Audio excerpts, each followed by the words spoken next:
भगवान शिव बताते हैं असली दुख क्या होता है। आज मैं आप सभी को भगवान शंकर की बड़ी ही अद्भुत कहानी सुनाने जा रहा हूँ। एक बार भगवान शिव पृथ्वी लोक पर भ्रमण करने के लिए गए तो उन्होंने एक युवक को देखा। वह युवक ईश्वर को दोष देता हुआ जा रहा था।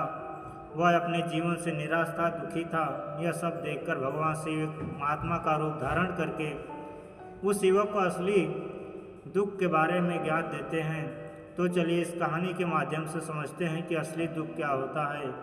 अगर आप यह कहानी सुन रहे हैं तो पूरा सुनिए। इस कथा को आधा अधूरा छोड़कर जाने की गलती मत करिएगा, क्योंकि इस कथा को सुनने वाले को मनचाहे फल की प्राप्ति होगी। इस कथा को पूरा सुने। आप शिव भक्त हैं तो भोलेनाथ का अनादर न करें। कमेंट में ओम नमः शिवाय या हर हर महादेव अवश्य लिखें। सुख दुख एक ही सिक्के के दो पहलू हैं। सुख और दुख हमारे जीवन में लगातार आते ही रहते हैं और हमें लगता है कि हमारे जीवन में हजारों दुख हैं, हजारों समस्याएं हैं।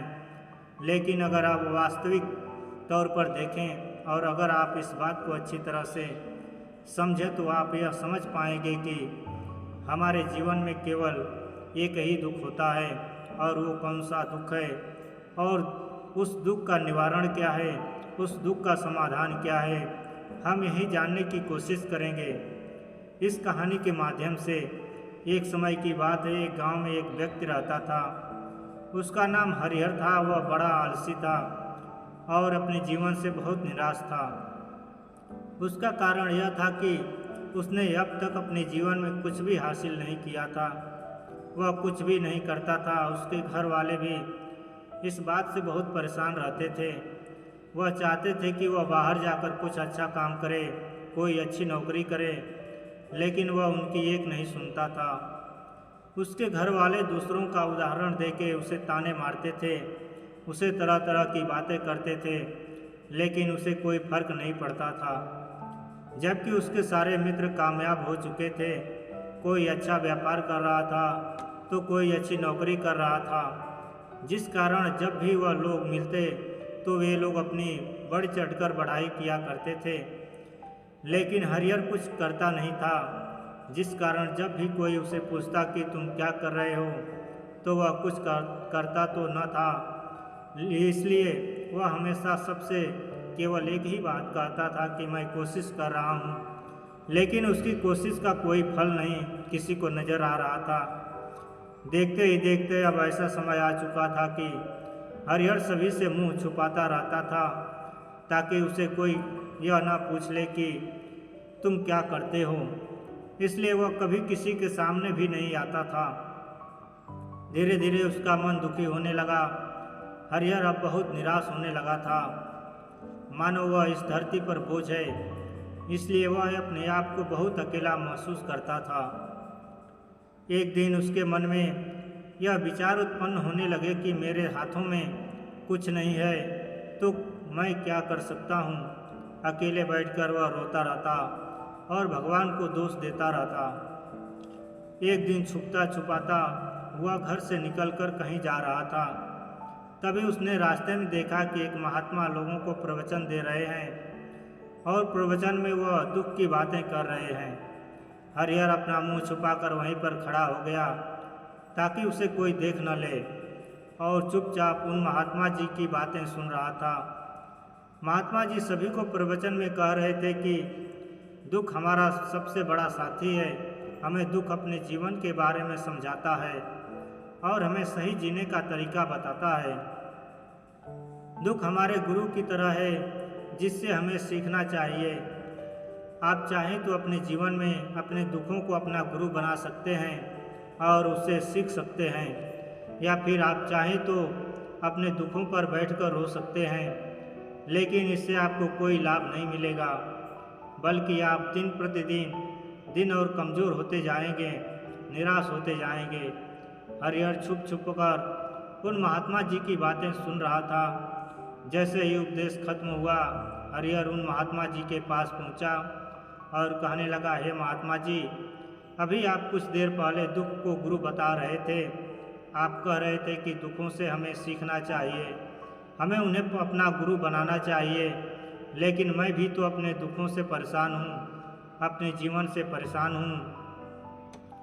मैंने अब तक जो दुख झेले हैं, मुझे तो कभी ऐसा प्रतीत नहीं हुआ कि मेरे दुख मुझे कुछ सिखा रहे हैं, बल्कि मुझे तो हमेशा यही लगता है कि वो मुझे पीड़ा दे रहे हैं, तकलीफ़ दे रहे हैं, और दुख की पीड़ा बहुत भयंकर होती है। ऐसा लगता है जैसे अब इसके बाद हमारा जीवन समाप्त हो जाएगा, इसके बाद हमें कुछ नहीं मिलने वाला, और यहाँ तक कि हमें मृत्यु भी उसके सामने कम लगने लगती है। जब लोग ताने मारते हैं, जब लोग यह कहते हैं कि तुम क्या कर रहे हो, तो मन को बहुत ठेस पहुँचती है और मैं उनसे कुछ नहीं कह पाता हूँ। हरिहर की बातों को सुनकर महात्मा जी कहते हैं, बेटा तुम्हें क्या दुख है और तुम दुख के बारे में ये बातें क्यों कर रहे हो। हरिहर ने अपने ऊपर बीती हुई सारी बातें उन महात्मा जी को बता दी और कहने लगा, हे महात्मा, क्या आपके पास मेरे दुख का कोई समाधान है।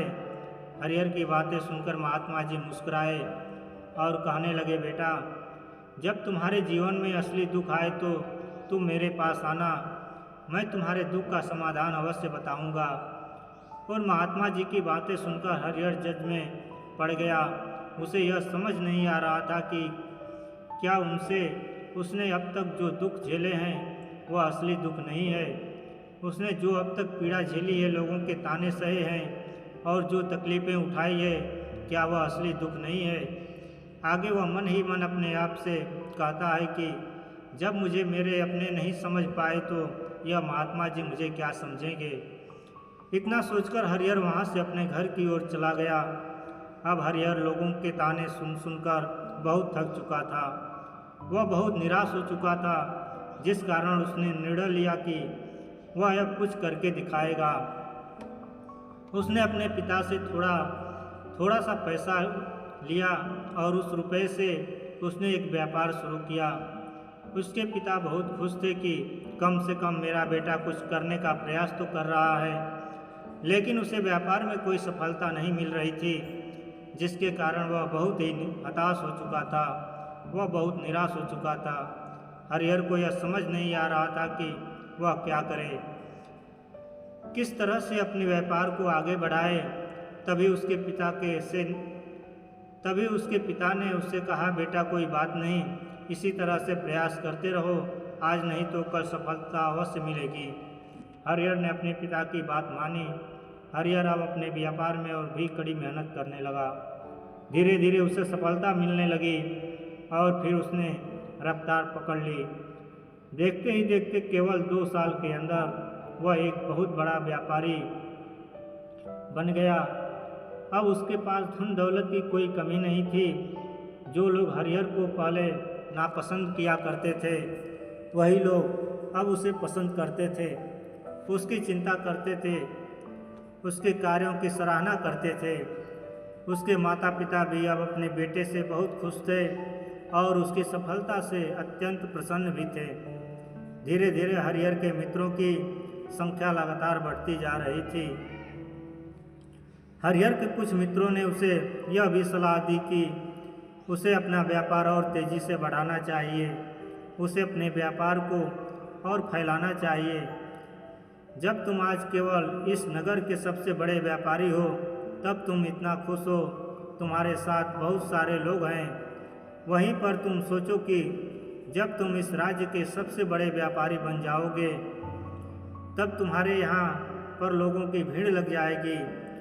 लोग तुमसे मिलने के लिए समय निकालेंगे, यहाँ तक कि इस राज्य का राजा भी तुमसे मिलना चाहेगा, तुम्हारी तारीफ करेगा और यदि कभी ऐसी ज़रूरत आ पड़ी तो वह तुमसे धन भी उधार लेने के लिए अवश्य आएगा। हरिहर को अपने दोस्तों की यह बात बहुत पसंद आई।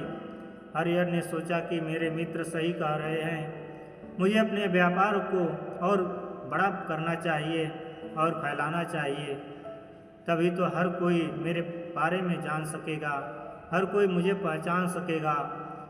उसने बिना देरी किए समय को बिना गवाए अपने व्यापार में और मेहनत करने लगा, लेकिन अब की बार उसके मन में धैर्य नहीं था, जिस कारण उसने कुछ अनुचित कदम उठाए ताकि उसका व्यापार जल्दी से जल्दी और बड़ा हो जाए। उसने कई लोगों से अधिक मात्रा में धन उधार ले लिया, जिससे उसके ऊपर काफ़ी कर्ज बढ़ चुका था। और इतना ही नहीं, वह यहाँ पर नहीं रुका। उसने अधिक से अधिक मुनाफा कमाने के चक्कर में अपने माल की गुणवत्ता को भी खराब कर दिया, जिससे अब उसके माल में वह बात नहीं रह गई थी जो पहले हुआ करती थी। लेकिन वह अपने मित्रों की बात सुनता रहा। जैसा उसके मित्र कहते थे वैसा ही करता चला जा रहा था, यहाँ तक कि उसने अपने व्यापार को और भी तीव्रता से बढ़ाने के लिए अपने दूसरे छोटे व्यापारियों के खिलाफ षड्यंत्र भी रचना शुरू कर दिया, जिस कारण उसके मन में अब पहले जैसा वह सुकून नहीं था। उसे अब रातों को नींद नहीं आती थी। अब उसके मन में केवल एक ही विचार रहता, किस तरह से उसका व्यापार पूरे राज्य में फैल जाए और वह इस राज्य का सबसे बड़ा व्यापारी बन जाए। इसलिए वह दिन रात केवल इसी मेहनत में लगा रहता कि उसका व्यापार जल्दी से जल्दी और बड़ा हो जाए। हरिहर के पास नौकर चाकर सभी सुख सुविधाएं थी, लेकिन उसके बावजूद भी उन चीज़ों का लाभ नहीं उठा पा रहा था, क्योंकि उसका पूरा ध्यान केवल अपने व्यापार और उन्नति पर ले जाना था। एक दिन हरिहर एक मार्ग से होकर गुजर रहा था। तभी रास्ते में हरिहर को उन महात्मा का आश्रम दिखाई पड़ा। यह देखकर वह उन महात्मा जी के पास गया और उनसे कहने लगा, हे महात्मा जी, आपने कहा था कि जब मेरे जीवन में कोई असली दुख आए तब मैं आपके पास आऊं। आज इसलिए मैं यहाँ पर आया हूँ। आज मैं बहुत दुखी हूँ। मैं रातों को सो नहीं पाता। मेरे पास सब कुछ होते हुए भी मैं उनका लुत्फ़ नहीं उठा पाता। उसने अपनी सारी बातें महात्मा जी को बताई। महात्मा जी हरिहर से कहते हैं, बेटा, जब तुम पहली बार आए थे तब भी तुम बहुत दुखी थे, लेकिन तब तुमने अपने दुख से क्या सीखा? महात्मा जी की बातें सुनकर हरिहर बोला, हे महात्मा जी, जब मैं अपने जीवन में कुछ नहीं कर पा रहा था तब मैंने अपने दुखों से यही सीखा था कि केवल सोचने मात्र से कुछ नहीं होगा, उसके लिए हमें कुछ करना ही पड़ेगा। और केवल कोई कर्म करना ही सफलता नहीं है, उस कर्म को उसके अंजाम तक पहुंचाना हमें सफलता बनाता है।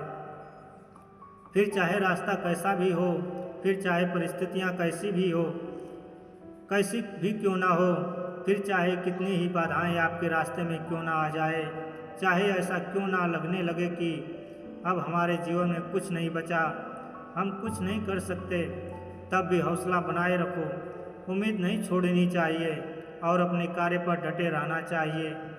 यह सोचकर कि जब तक मैं अपने कार्य को सफल नहीं कर लेता, जब तक मैं अपने लक्ष्य तक नहीं पहुंच जाता, तब तक मैं इस कार्य को करता रहूँगा।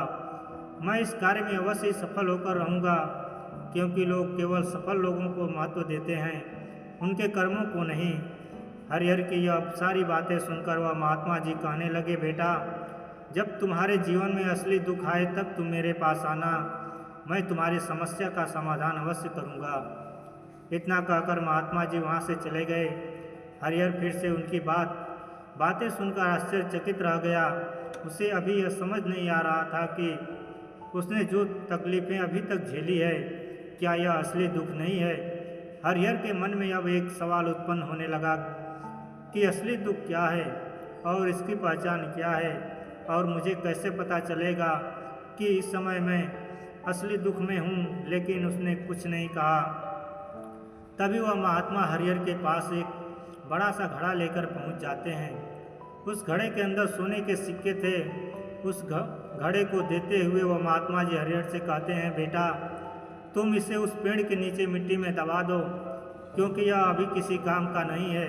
जब मुझे इसकी ज़रूरत पड़ेगी तब मैं वहाँ से खोदकर इसे निकाल लूँगा, लेकिन अभी के लिए इसे यहाँ पर मिट्टी के नीचे दबा दो।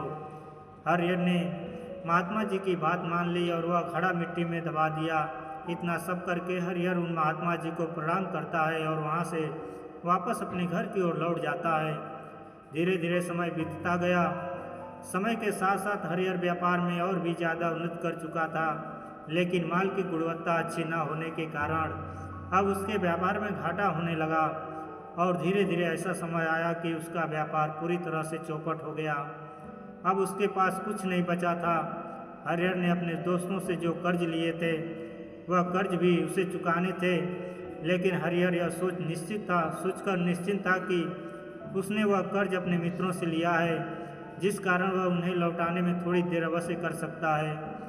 वह तो यह सोच रहा था कि उसके मित्र उसका बुरे समय पर साथ देंगे, लेकिन सबसे पहले उसके मित्र ही उसे अपना कर्ज वापस लौटाने की मांग करने लगे। तब हरिहर को एहसास हुआ कि कोई भी अपना नहीं है। उसने अपने मित्रों से उस कर्ज को लौटाने के लिए थोड़ी सी मोहलत मांगी, लेकिन हरिहर के किसी भी मित्र ने उसे कर्ज को लौटाने के लिए मोहलत नहीं दी, बल्कि वे लोग उसे जान से मारने की धमकी देने लगे। अपने मित्रों के मुंह से यह सब सुनकर हरिहर बहुत ही आश्चर्यचकित रह गया। वह जो कुछ सोच रहा था उसके साथ सब कुछ उल्टा हो रहा था। व्यापार के चलते उसके बहुत मित्र और शुभ चिंतक बने थे, पर वह सब उससे दूर जाने लगे थे। हर कोई उसे पीछा छुड़ाना चाहता था, कोई भी उसका साथ नहीं देना चाहता था। धीरे धीरे उसकी सारी संपत्ति नीलाम हो गई। अब उसके पास कुछ नहीं बचा था, वह सड़क पर आ चुका था। एक दिन हरिहर ने अपने पिताजी से कहा, पिताजी मेरी मदद कीजिए, मेरे ऊपर बहुत कर्ज है, मुझे उसे लौटाना है, कृपा करके मुझे थोड़ा सा धन दे दीजिए। इस पर हरिहर के पिता ने हरिहर से कहा, बेटा मेरे पास यही एक छोटा सा घर है, अगर यह अभी मैं तुम्हें दे दूं तो मैं और तुम्हारी माँ कहाँ रहेंगे, हमें भी दर दर की ठोकरें खानी पड़ेगी। ले देकर अब हमारे पास केवल यही संपत्ति बची है, इसलिए मैं तुमसे क्षमा मांगता हूँ। अपने माता पिता के मुख से यह सुनकर हरिहर चुपचाप वहाँ से चला आया और मन ही मन वह सोच रहा था कि मेरे पास अब कुछ नहीं बचा है, मेरे पास जो कुछ था वह सब कुछ तो लूट चुका, मेरा सब कुछ तो अब बर्बाद हो चुका है।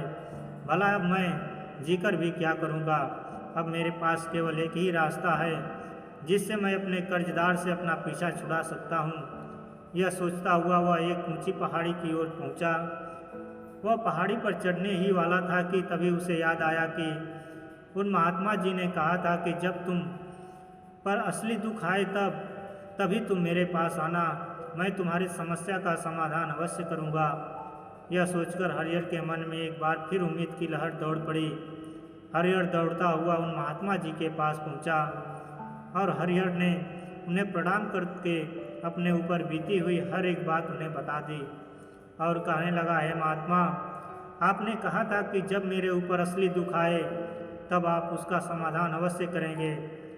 तभी वह महात्मा जी हरिहर की इस बात को सुनकर मुस्कुराने लगे और कहते हैं, बेटा कहाँ है असली दुख, जब तुम्हारे जीवन में असली दुख आएगा तो मैं उसका समाधान अवश्य करूँगा।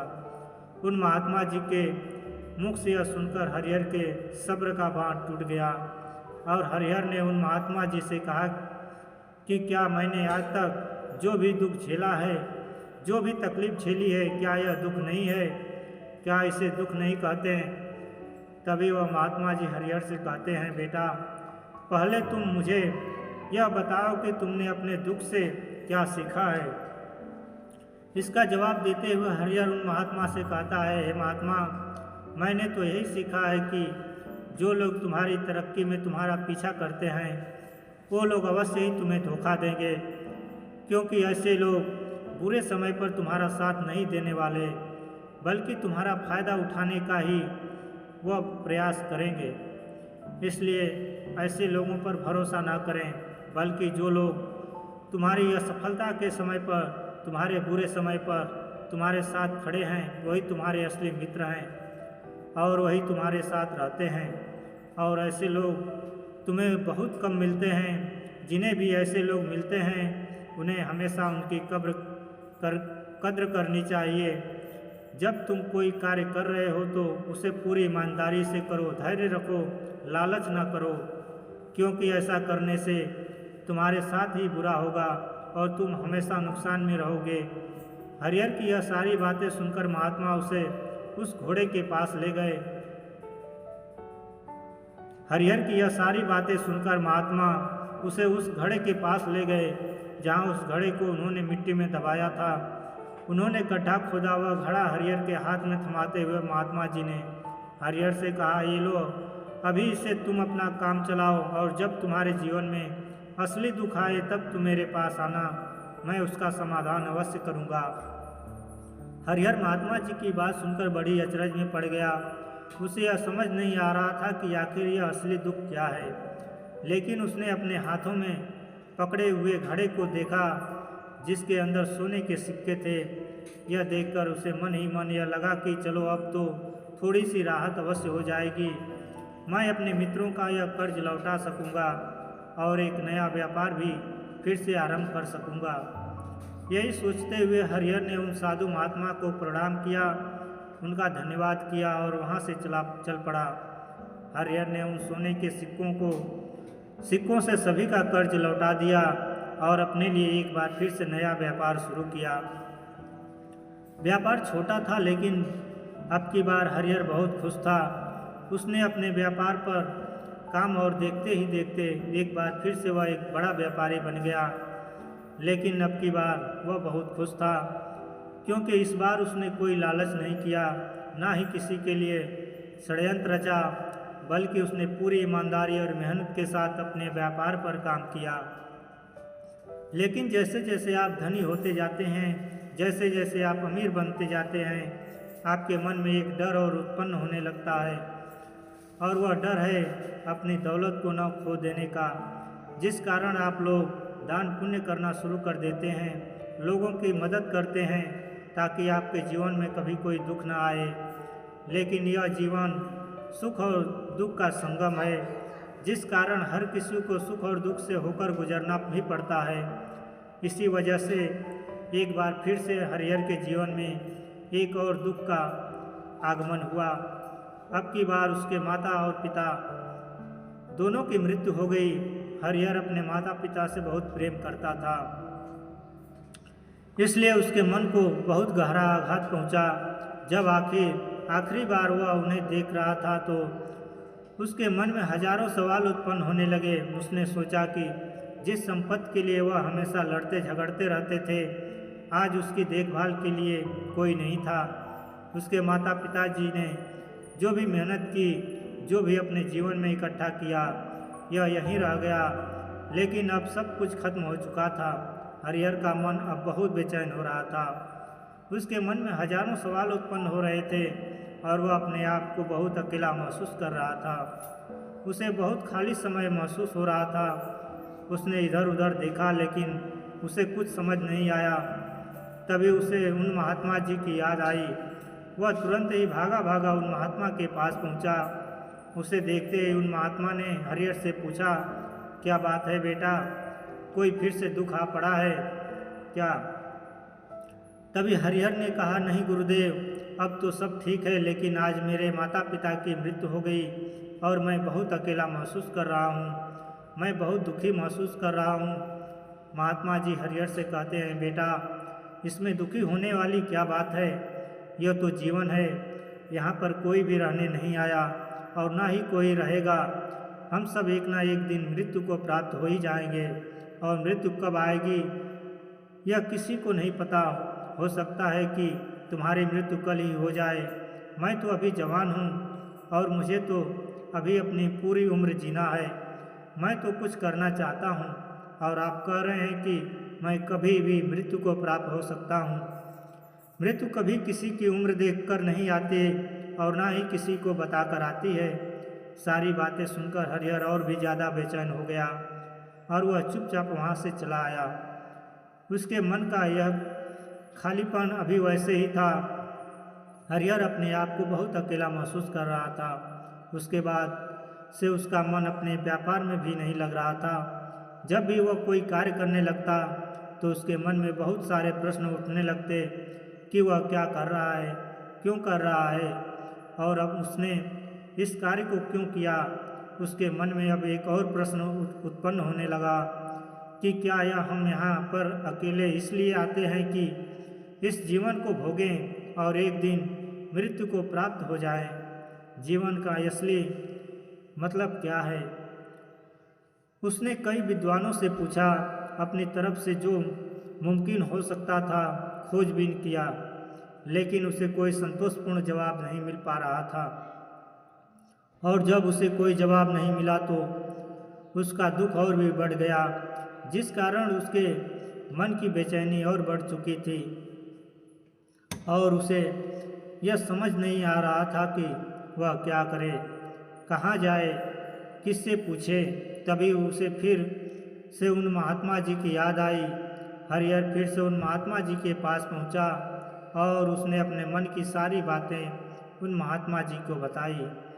महात्मा जी हरिहर से कहते हैं, बेटा, आज पहली बार तुम्हारे जीवन में असली दुख उत्पन्न हुआ है, जिसे हम दुख कहते हैं, जो दुख कहलाने लायक है कि हमें पता ही नहीं कि हम क्या कर रहे हैं, कहाँ जा रहे हैं, क्यों जा रहे हैं, वह कौन है, क्या है, क्यों है, हम क्या करना चाहते हैं। तभी हरिहर उन महात्मा से कहता, हे महात्मा जी, आप मेरे इस दुख का निवारण कीजिए। महात्मा जी हरिहर से कहते हैं, हम सबके अंदर क्रोध, लालच, लोभ जैसी कई वासनाएं हमारे अंदर घर करके बैठ जाती है, जिस कारण हम अपने जीवन को टुकड़ों में जीते हैं और हमारी चेतना कभी एक नहीं हो पाती। हम कभी एक जगह सोच नहीं पाते, समझ नहीं पाते और हमारी ऊर्जा शक्ति भी पूरी तरह से छिन्न भिन्न हो जाती है। और आजकल के इस दौर में हमारे पास तो इतना भी समय नहीं है कि हम एक पल निकाल कर के एक पल के लिए मुड़कर अपने आप को देख सकें, अपने आप को समझ सकें कि वास्तविकता में हर कोई यहाँ पर अपने जीवन भर केवल दुख दुख कहकर चिल्लाता रहता है, उसका समाधान निकालने का हर मुमकिन प्रयास करता है, लेकिन जिसे हम दुख समझते हैं वह तो दुख है ही नहीं, वो तो इसका समाधान आपको कहाँ से मिलेगा। यह तो परिस्थितियाँ हैं जिसके कारण हम अपने आप को दुखी महसूस करते हैं, अपने आप को तकलीफ में समझते हैं। जैसे ही हम एक परिस्थितियों से निकलते हैं, हम किसी परिस्थितियों में फंस कर रह जाते हैं। जिस प्रकार हम पहली समस्या का समाधान करते हैं, उसी प्रकार हम दूसरी समस्या का भी सामना करते रह जाते हैं। और जब हम इन परिस्थितियों से हार मान लेते हैं, जब हमें लगता है कि अब हमारे सामने कोई रास्ता नहीं बचा, तब हमारे सामने हमें केवल एक ही रास्ता नज़र आता है और वह है मृत्यु। लेकिन यह कोई समाधान नहीं है, यह कोई रास्ता नहीं है। इसलिए यदि आप सचमुच अपनी समस्याओं का समाधान चाहते हैं तो अपने आप को इकट्ठा करना सीखें, अपनी ऊर्जा को इकट्ठा कीजिए और अपने ऊपर ध्यान लगाकर मृत्यु से पहले अपने आप को पहचानो, अपने आप को जानो, अपने आप को बिखरते मत दो, अपने आप को बिखरने मत दो। तभी हरिहर उन महात्मा जी से कहता है, हे गुरुदेव, क्या फिर हमें इस जीवन को नहीं जीना चाहिए? क्या हमें अपनी इच्छाओं को पूरा नहीं करना चाहिए? महात्मा जी हरिहर से कहते हैं, बेटा, हमें किसी से भी लगाव नहीं रखना चाहिए, हमें अपनी इच्छाओं को मार देना चाहिए, हमें ज़्यादा संपत्ति इकट्ठा नहीं करनी चाहिए, क्योंकि हम मनुष्य की इच्छाएं, कामनाएं ऐसी होती हैं जैसे मानो कि एक पर्वत से गिरता हुआ झरना, जिस पर किसी का नियंत्रण नहीं है सिवाय देखते रहने के और परेशान होने के। लेकिन जब तुम अपने ऊपर ध्यान देने लगते हो, तब तुम अपने आप को पहचान जाते हो, समझ जाते हो, तब तुम इस पर नियंत्रण पा सकते हो, तब इच्छाएं भी तुम्हारे बस में हो जाती है और यदि तुम चाहो तो उन इच्छाओं की पूर्ति अवश्य कर सकते हो। महात्मा जी की यह सभी बातें सुनकर हरिहर ने महात्मा जी से कहा, हे गुरुदेव, आपका बहुत बहुत धन्यवाद, आपने मेरी सबसे बड़ी समस्या का समाधान आज कर दिया है। मैं आज से अपने आप को एकाग्रचित करूँगा। गुरुदेव, मानव शरीर में बहुत ऊर्जा है, बहुत शक्ति है, पर वह बेकार के कामों में लग जाती है, जिस कारण हमारा जीवन भी बेकार की चीज़ों में लगा रहता है। लेकिन हम कभी भी इस पर अपना ध्यान नहीं देते, हम कभी भी अपनी ऊर्जा को केंद्रित नहीं करते। हमारा जीवन भी कुछ ऐसा ही है, हम अपने जीवन में हमेशा ऊपर वाले से सवाल करते रहते हैं कि हमारे जीवन में इतना दुख क्यों है, हम सभी के जीवन में इतना दुख क्यों है। हम सभी के मन में यह सवाल तो अवश्य ही उठता है और इसका जवाब है कि वह ईश्वर यह चाहता है कि हम अपने जीवन के अंतिम दुख तक पहुंच सके, उस गहराई तक पहुंच सके जहां पर हमें यह पता चल सके कि हमने अभी तक अपने आप को नहीं जाना, अपने आप को नहीं पहचाना। मानव शरीर के अंदर जो ऊर्जा है, जो शक्ति है, उसके बारे में हम अभी तक नहीं जाने। हम अपने आप को चाहें तो